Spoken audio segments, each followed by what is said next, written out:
পুতনা বধ।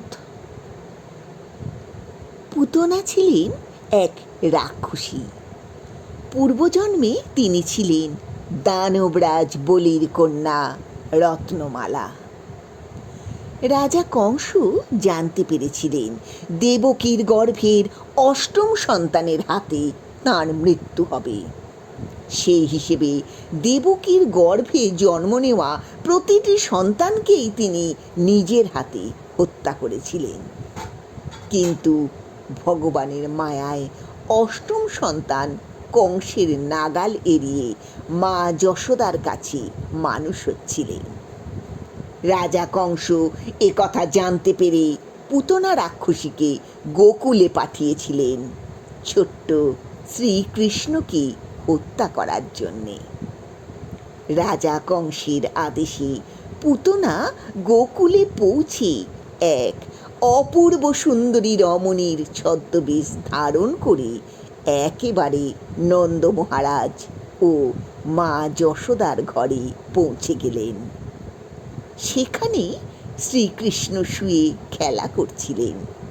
জাদুর প্রভাবে অতি রূপবতী নারীতে পরিণত হওয়া পুতনাকে কেউই সন্দেহ করেনি। পুতনা শ্রীকৃষ্ণের কাছে গিয়ে ঘরে উপস্থিত মা যশোদা ও অন্যান্য গোপিনীদের সামনে শ্রীকৃষ্ণকে কোলে তুলে নিলেন। তারপর নিজের বিষ মাখানো স্তন দিয়ে শ্রীকৃষ্ণকে দুধ খাওয়াতে শুরু করলেন। মনোবাসনা ছিল বিষ মাখানো স্তন থেকে দুধ পান করিয়ে শ্রীকৃষ্ণকে হত্যা করা। কিন্তু ভগবানের লীলা ছিল অন্যরকম।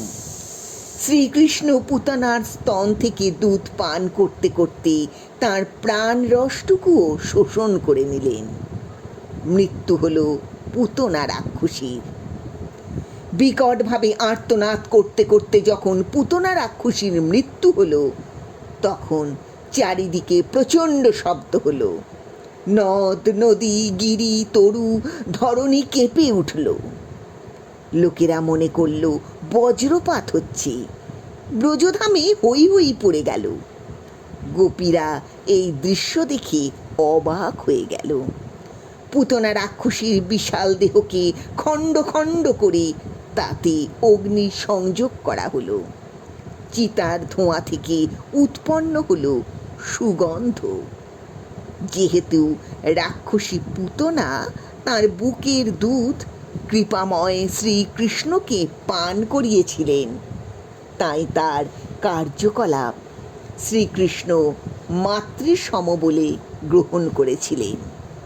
এর ফলে পুতনা রাক্ষসী শ্রীকৃষ্ণের জননীতুল্য গতি লাভ করেছিলেন এবং শ্রীকৃষ্ণের হাতে মৃত্যুবরণ করে মুক্তি লাভ করেছিলেন।